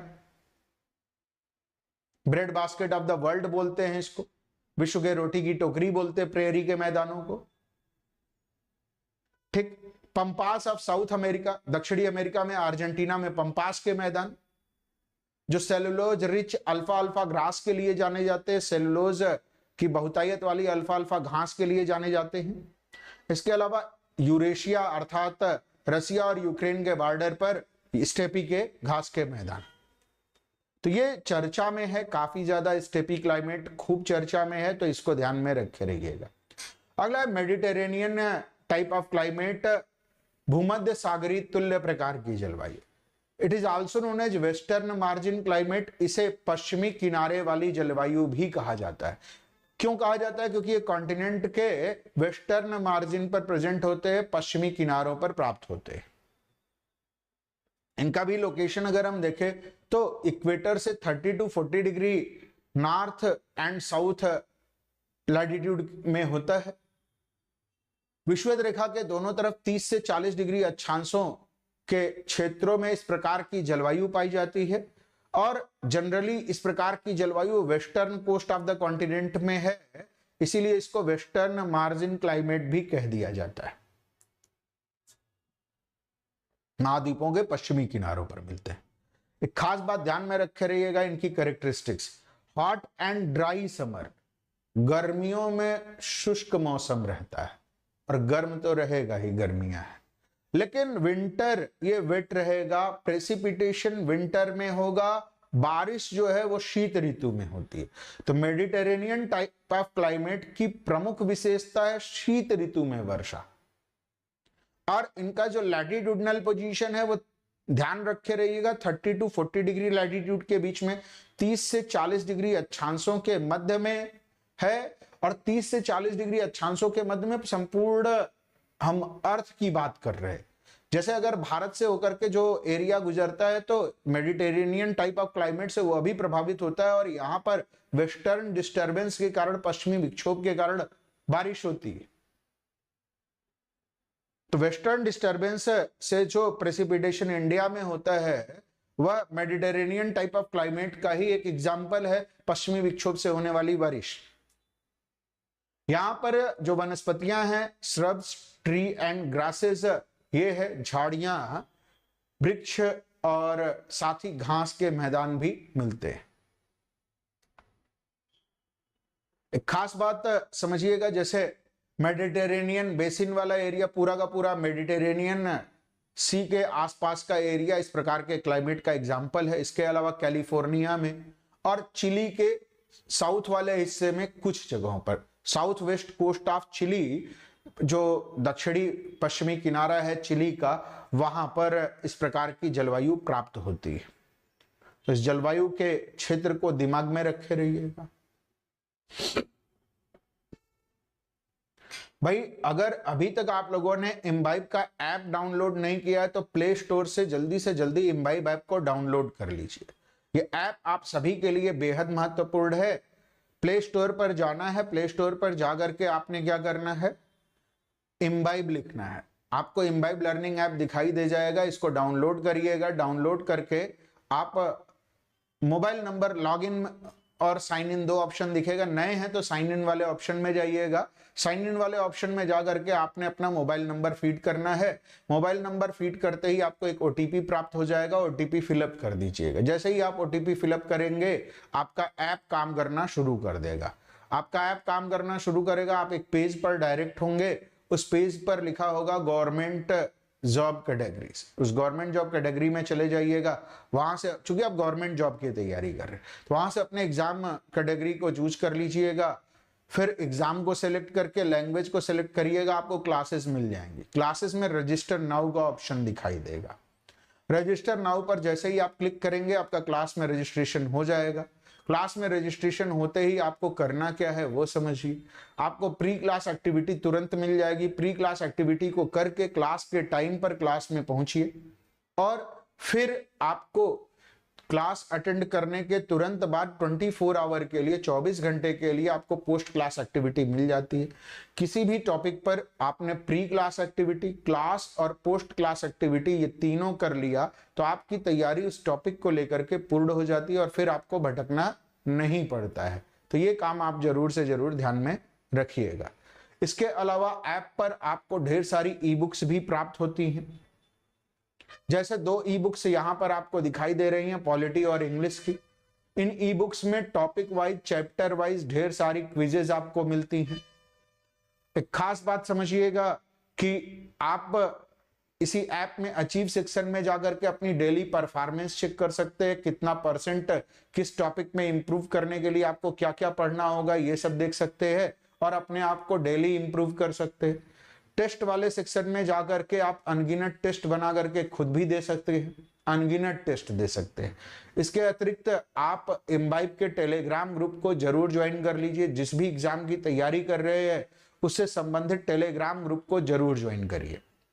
जैसे आप डिफेंस एग्जाम की तैयारी कर रहे हैं तो इम्बाइब डिफेंस टेलीग्राम ग्रुप को ज्वाइन कर लीजिए। आप बैंकिंग और इंश्योरेंस की तैयारी कर रहे हैं तो इम्बाइब के बैंकिंग और इंश्योरेंस टेलीग्राम ग्रुप को ज्वाइन कर लीजिए।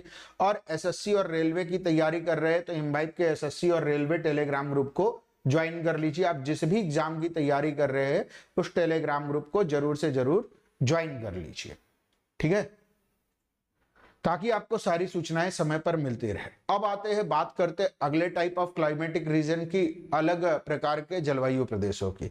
Warm temperate eastern margin climate, गर्म शीतोष्ण कटिबंधीय पूर्वी किनारे वाली जलवायु, अर्थात 30 to 50 डिग्री लैटिट्यूडनल पोजीशन पर यह भी है। 30 से 50 डिग्री अक्षांशीय क्षेत्रों पर यह भी जलवायु पाई जा रही है। लेकिन मेडिटेरेनियन टाइप ऑफ क्लाइमेट वो वेस्टर्न मार्जिन पर है कॉन्टिनेंट्स के, और ये कॉन्टिनेंट के ईस्टर्न मार्जिन पर मिलती है। महाद्वीपों के पूर्वी क्षेत्रों में इस प्रकार की जलवायु पाई जाती है। सेम लैटिट्यूडनल पोजीशन है, अक्षांशीय स्थिति वह समान है, ठीक है। लोकेशन समझ लीजिए। लैटिट्यूडनल पोजीशन की अगर हम बात करें तो 30 to 40 degree latitude on both side of equator, विषुवत रेखा के दोनों तरफ 30 से 50 डिग्री अक्षांशों तक, north and south of the equator on both side, ठीक। और कहां पर है ये? On eastern coast of the continent, महाद्वीपों के पूर्वी किनारों पर पाई जाती है। Therefore it is known as eastern margin type of climate, पूर्वी किनारों वाली जलवायु भी इसको कहते हैं। इसकी कैरेक्टरिस्टिक्स की बात करें, इसकी विशेषताओं की बात करें तो इसमें माइल्ड वेट विंटर रहता है, अर्थात शीत ऋतु में बारिश होती है, और वार्म ह्यूमिड समर रहता है। गर्मियों में भी आर्द्रता बनी रहती है, और वर्षा जो है वह शीत ऋतु और ग्रीष्म ऋतु दोनों में रहती है। तो माइल्ड टाइप का जो है क्लाइमेट यहाँ पर देखने को मिलता है। न तो एक्सट्रीम लेवल पर कुछ भी नहीं होता, ना तो एक्सट्रीम रेन प्रेसिपिटेशन होगा, ना तो एक्सट्रीम यहाँ पर कोल्ड देखने को मिलेगा, ना तो एक्सट्रीम हॉट रहेगा। ये तो एक्सट्रीम कंडीशन देखने को यहाँ पर नहीं मिलती है। ये माइल्ड वेट कंडीशन जो है विंटर, और वार्म ह्यूमिड समर रहेगा। तो ये चीज ध्यान में रखे रहिएगा, समर है तो वार्म रहेगा ही रहेगा, ठीक। वेजिटेशन की अगर हम बात करें तो यहाँ पर अलग अलग प्रकार के वन पाए जाते हैं। ईस्टर्न मार्जिन फॉरेस्ट कहते हैं इनको, पूर्वी किनारे के वन कहा जाता है। For example eastern north American region, eastern Asia and eastern Australia, जो ऐसे एरिया हैं, ये सभी एरिया जो है डेयरी इंडस्ट्रीज के लिए बहुत जाने जाते हैं। जैसे अगर हम कैनेडियन शील्ड वाला एरिया देखें यूएसए में, ईस्टर्न मार्जिन वाली जलवायु का क्षेत्र देखें तो कैनेडियन शील्ड वाला जो एरिया है वह पूरा का पूरा एरिया डेयरी इंडस्ट्रीज के लिए जाना जाता है, डेयरी उद्योग के लिए जाना जाता है। कनाडा में तो बहुत सारे लकड़ी के पिलर, लकड़ी के ही खंभे बने हुए हैं, लकड़ियों का घर, लकड़ियों के खंभे कनाडा में वो बहुतायत रूप में हैं। तो ये ध्यान में रखे रहिएगा। इसके अलावा ब्रिटिश टाइप क्लाइमेट की अगर हम बात करें, ब्रिटिश तुल्य जलवायु, इनकी लोकेशन की अगर हम बात करें तो 45 to 60 degree north and south of the equator है। ब्रिटिश तुल्य जलवायु ये ऐसी जलवायु है जो 45 से 60 डिग्री अक्षांशों के मध्य पाई जाती है on the both side of equator, यानी विषुवत रेखा के दोनों तरफ। मैं बार बार बोल रहा हूं क्योंकि एक क्लाइमेट ऐसा भी मिलेगा जो केवल और केवल जो है आपको इक्वेटर के एक ही तरफ मिलेगा, बोरियल टाइप ऑफ क्लाइमेट। तो वो भी ध्यान में रखना, इसीलिए ये टर्म को दिमाग में रखे रहिएगा कि अगर मैं बोल रहा हूं कि बोथ साइड ऑफ इक्वेटर, तो सभी को बोथ साइड ऑफ इक्वेटर नहीं काउंट कर लेंगे, इसीलिए इन सब चीजों को ध्यान में रखे रहिएगा, ठीक। और ये भी कहाँ है? Western coast of the continent है। यह भी जो है कहाँ है? पश्चिमी किनारों पर है, महाद्वीपों के पश्चिमी किनारों पर है, लेकिन 45 से 60 डिग्री अक्षांशों के मध्य होता है। इनके कैरेक्टरिस्टिक्स की बात करें, इनके प्रमुख विशेषताओं को अगर हम देखें तो माइल्ड वेट विंटर है और कूल वेट समर, अर्थात सर्दी और गर्मी दोनों टाइम पर बारिश होती है, लेकिन जो समर सीजन है वो बहुत ज्यादा जो है गर्म नहीं होता है, कूल होता है। एक खास बात ध्यान में रखे रहिएगा, यहां पर फॉरेस्ट और ग्रासलैंड दोनों देखने को मिलते हैं, लेकिन ग्रासलैंड वो मोर कॉमन नहीं होते। एग्जाम्पल अगर हम देखें तो यूनाइटेड किंगडम, आयरलैंड और न्यूजीलैंड में इसी प्रकार की जलवायु। खास बात समझिएगा, यहां पर area of New Zealand is approximately equal to the area of Britain. New Zealand का क्षेत्रफल जो है वह ब्रिटेन के लगभग बराबर है, and the climatic condition of Britain and New Zealand are the nearly same, लगभग बराबर है। Therefore New Zealand is also known as Britain of south. इसीलिए न्यूजीलैंड को दक्षिण का ब्रिटेन भी कहा जाता है, क्योंकि एक तो एरिया लगभग सेम है, दूसरे क्लाइमेटिक कंडीशन भी सेम है, इसीलिए इसको ब्रिटेन ऑफ साउथ कहा जाता है, दक्षिण का ब्रिटेन कहा जाता है। तो अगर आपसे यह सवाल पूछा जाए कि why New Zealand is known as Britain of south, New Zealand को दक्षिण का ब्रिटेन क्यों कहा जाता है, तो होपफुली इसका आंसर अब आप लोगों को पता रहेगा।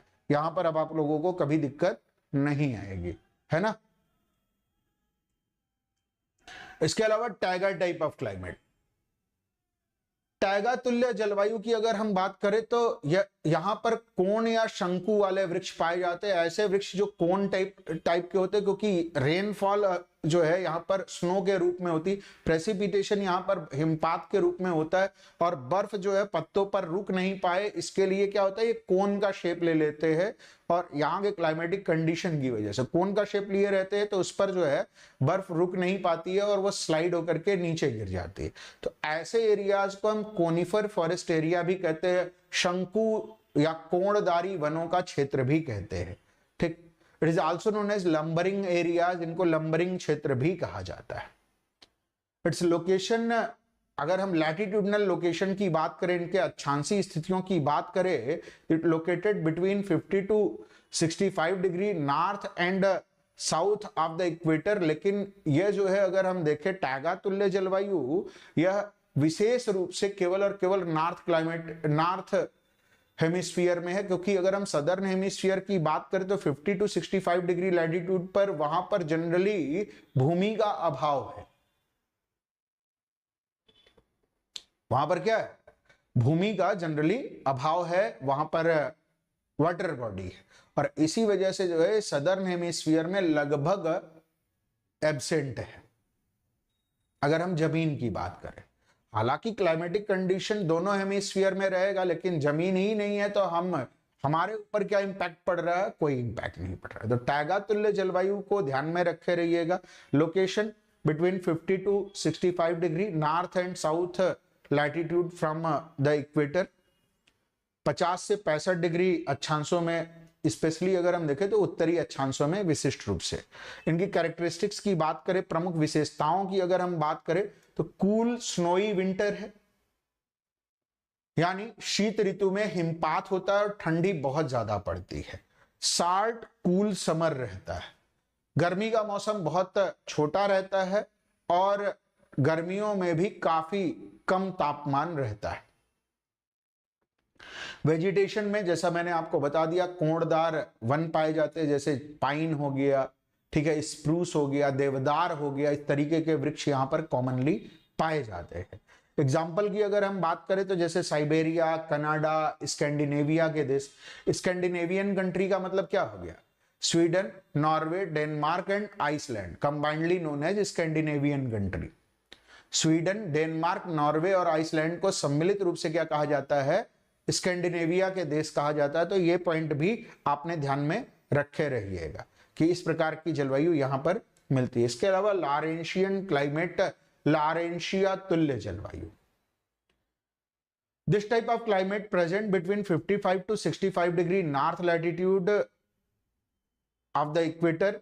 इस प्रकार की जलवायु विषुवत रेखा के 55 से 65 डिग्री उत्तरी अक्षांशों पर पाई जाती है, ध्यान से समझे रहिएगा।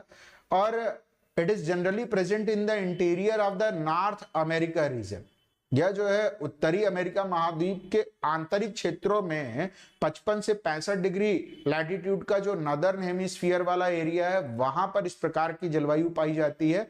And that area is also known as Laurentia plateau area. इस क्षेत्र को कनाडा में पड़ता है और उसको लॉरेंशिया का पठारी क्षेत्र कहते हैं। इसके कैरेक्टरिस्टिक्स की बात करें, प्रमुख विशेषताओं की बात करें तो कोल्ड स्नोई विंटर है एंड हॉट ह्यूमिड समर। यहां पर जो है बेहद ठंडा मौसम हो जाता है विंटर के टाइम पर, और स्नोफॉल बहुत होता है, काफी ऊंचे तक जो है बर्फबारी हो जाती है और एरिया पूरा ब्लॉक हो जाता है। खास बात समझिएगा, हॉट ह्यूमिड समर है, गर्म आर्द्र ग्रीष्म ऋतु है। तो बड़ा ही इंटरेस्टिंग सा है कि हॉट ह्यूमिड समर मिलता है। यहाँ पर वेजिटेशन की अगर हम बात करें तो फॉरेस्ट एंड ग्रासलैंड बोथ है, यानी वनस्पतियों के साथ साथ इस पूरे एरिया में खेती भी बहुत बड़े पैमाने पर होती है। और इसी वजह से ये पूरा का पूरा एरिया अगर आप देखेंगे लॉरेंशियन टाइप ऑफ क्लाइमेट का, तो it also famous for dairy industries. यह भी जो है डेयरी उद्योग के लिए प्रसिद्ध है। फॉर ग्रेट एग्जाम्पल अगर हम देखें तो Great Lake region of North America and Saint Lawrence River valley. जो ग्रेट लेक का मतलब हो गया कि वो लेक जो यूएसए और कनाडा का बॉर्डर बनाने वाली लेक है। ठीक है, समझ में आया कि नहीं है? अब यूएसए और ग्रेट लेक में कौन कौन सी लेक शामिल है? आप में से कोई कमेंट करके बता सकते हैं क्या? ग्रेट लेक के झीलों को याद करने के लिए अगर हम देखें तो आप आसानी से इसको याद भी कर सकते हैं। ठीक है, जैसे होम्स एक ट्रिक है, इससे भी याद कर सकते हैं। Huron, Ontario, Michigan, Erie and Superior. अगर आप इसको वेस्ट टू ईस्ट याद करना चाहते हैं तो एक ट्रिक दिमाग में रखिए, Superman helps everyone. Superman helps everyone. तो ये वेस्ट टू ईस्ट ऑर्डर आपको याद रहेगा। Superior which is the largest fresh water lake of the world, जो दुनिया की मीठे पानी की सबसे बड़ी झील है। इसके बाद ह्यूरन, देन एरी, देन ओंटारियो। ठीक है,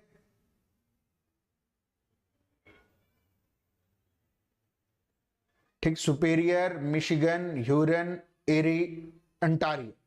तो ये जो है ऑर्डर में आप याद कर सकते हैं सभी लेक्स को, वेस्ट टू ईस्ट ऑर्डर में आप याद कर सकते हैं।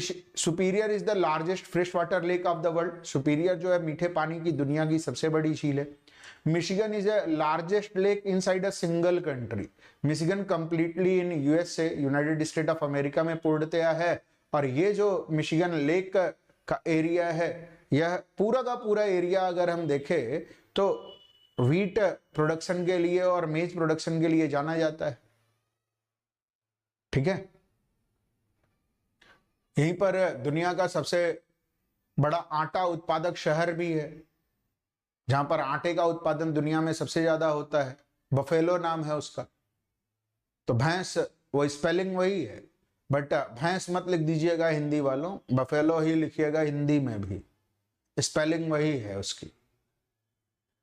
ठीक है, वेजिटेशन की अगर हम बात करें तो यहाँ पर फॉरेस्ट एंड ग्रासलैंड, और ये जो एरिया है सेंट लॉरेंस रिवर का, तो सेंट लॉरेंस नदी और ये सारी की सारी लेक जो है आपस में कनेक्टेड हैं, और सेंट लॉरेंस रिवर भी इन्हीं से कनेक्ट होकर के सेंट लॉरेंस की खाड़ी में जाकर के गिरती है। ये पूरा का पूरा Laurentia type of climate region है, लॉरेंशिया प्रकार की जलवायु का क्षेत्र है। ठीक, now come to the polar type of climate, ध्रुवीय प्रकार की जलवायु। Tundra and ice cap region is showing the polar type of climate. Tundra और जो आइस कैप वाला एरिया है वह ध्रुवीय प्रकार की जलवायु का क्षेत्र प्रदर्शित करता है। इनके लोकेशन की अगर हम बात करें तो north of 65 degree north and south of the equator. खास बात समझिएगा कि ये 65 डिग्री उत्तरी अक्षांशों के उत्तर 90 डिग्री तक, और दोनों तरफ इक्वेटर के उत्तरी और दक्षिणी ये इस प्रकार की जलवायु पाई जाती है, अर्थात ध्रुवों के समीप इस प्रकार की जलवायु पाई जाती है। खास बात समझिएगा, एक्सट्रीमली कोल्ड विंटर है। ठंडियों में बहुत ज्यादा ठंड पड़ती है, -80 डिग्री सेल्सियस तो एवरेज टेम्परेचर पहुंचा रहता है। मतलब अगर हम टेम्परेचर की बात करें तो -40 तो एवरेज रहता है, औसतन -40 रहता है ठंडियों में। और गर्मियों में भी बहुत कूल समर रहता है, और गर्मियों में भी कभी कभी स्नोफॉल हो जाता है। वेजिटेशन की अगर हम बात करें तो टुंड्रा टाइप का वेजिटेशन है, अर्थात स्पार्स वेजिटेशन मिलता है।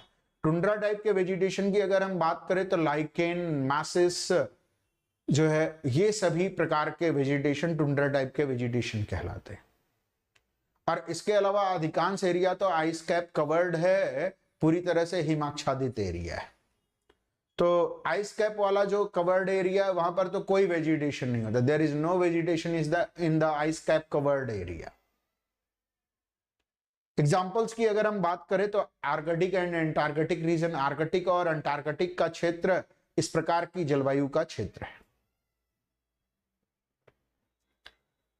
यहां तक का आप लोगों को मैंने नॉर्मल क्लासिफिकेशन बताया। अब अलग अलग लोगों द्वारा किए गए वर्गीकरण को देखते हैं कि वैश्विक वर्गीकरण की स्थितियों को अलग अलग लोगों ने किस प्रकार से विभाजित किया है, और उनके लिए क्या क्या टर्म उन्होंने चूज किए हुए हैं। तो उनको देखते हैं एक एक करके। यहां तक की स्थिति समझ में आई कि नहीं, आप लोगों को कमेंट करके बताइए।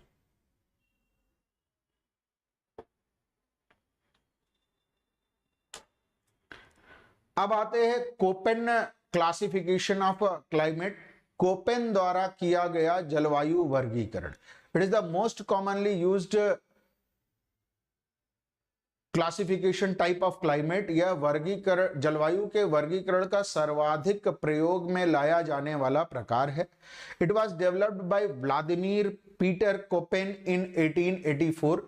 इसको व्लादिमीर पीटर कोपेन ने 1884 में प्रस्तुत किया था, और उन्हीं के नाम पर इसको Koppen type of climatic condition कहते हैं। कोपेन प्रकार की जलवायु का जो है वर्गीकरण कहते हैं। It is based in the relationship between climate and vegetation. जलवायु और वहां की वनस्पतियों के अंतर संबंधों के आधार पर इसको विकसित किया गया। तो ये पॉइंट को दिमाग में रखे रहिएगा, क्योंकि ये आपके एग्जाम में कभी भी आ सकता है कि Koppen type of climatic condition किस चीज पर बेस्ड है। तो क्लाइमेट एंड वेजिटेशन के रिलेशनशिप पर बेस्ड है। It uses annual and monthly average temperature and precipitation to classify the climate. यह ध्यान दीजिएगा कि उस क्षेत्र विशेष के औसत मासिक और वार्षिक तापमान वितरण के आधार पर यह जलवायुओं का वर्गीकरण करता है। ठीक है, क्लियर है कि नहीं? तो कोपेन क्लाइमेटिक क्लासिफिकेशन को एक्सप्लेन करें, कमेंट करिए, फिर एक्सप्लेन करते हैं आप लोगों को। कोपेन का जलवायु वर्गीकरण पढ़ने के लिए आप लोग तैयार हैं? अलग अलग द्वारा दिए गए क्लाइमेटिक क्लासिफिकेशन को पढ़ने के लिए आप रेडी हैं कि नहीं? भाई आप लोगों के कमेंट आने चाहिए, जल्दी जल्दी कमेंट करिए ताकि चीजें जो है वो सही रहे। फटाक से कमेंट करिए भाई।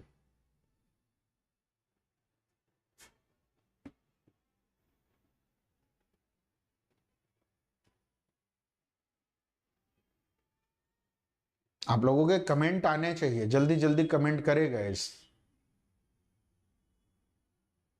कमेंट नहीं आना ये बता रहा है कि केवल और केवल मेजर क्लाइमेटिक कंडीशन आप लोगों ने पढ़ लिया तो आपका काम हो गया। तो ठीक है, कोपेन क्लाइमेटिक कंडीशन को ऐप पर आप लोगों को कराएंगे। कोपेन, ट्रिवार्था, इन सबको ऐप पर कराएंगे जब आप ऐप की क्लासेस में आएंगे। ठीक है, तो इम्बाइब ऐप की क्लासेस में जब आप आएंगे तो वहां पर अलग अलग टाइप के क्लासिफिकेशन को हम कराएंगे। अभी के लिए इतना ही भाई। इम्बाइब ऐप पर क्लासेस को करने के लिए ऐप को डाउनलोड करिए और उस पर जा करके आपको क्या करना है, साइन इन करके मोबाइल नंबर फीड करना है, आपको ओटीपी प्राप्त हो जाएगा, ओटीपी फिलअप कर देना है, आपका काम हो जाएगा। तो ये काम आप लोग जरूर से जरूर करिएगा। और गवर्नमेंट जॉब कैटेगरी में जा करके अपने एग्जाम कैटेगरी को चूज करके आप लैंग्वेज को सिलेक्ट कर लेंगे तो आपका काम पूरी तरह से हो जाएगा। आपको क्लासेस दिखेंगी, क्लासेस में रजिस्टर नाउ का ऑप्शन दिखेगा, रजिस्टर नाउ पर क्लिक करेंगे, आपका क्लास में रजिस्ट्रेशन हो जाएगा। आपको पूरी क्लास अटेंड करिएगा।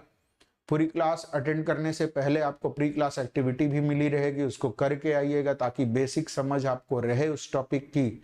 फिर पूरी क्लास अटेंड करने के बाद पोस्ट क्लास एक्टिविटी भी आपको प्रोवाइड की जाती है कि क्लास के बाद आपके दिमाग में जितने सवाल बनते हैं उन सभी को पोस्ट क्लास एक्टिविटी में आपको सॉल्व किया हुआ रहता है। अगर उसके बावजूद प्री क्लास एक्टिविटी, क्लास और पोस्ट क्लास एक्टिविटी करने के बाद भी आपके दिमाग में अगर कोई सवाल बचता है तो उनको आप पूछने के लिए स्वतंत्र हैं। आप पूछेंगे तो उनको एक्सप्लेन किया जाएगा। तो अभी के लिए इतना ही, बाकी सब नेक्स्ट क्लास में करेंगे गाइस। Bye bye. जय हिंद ऑफिसर्स।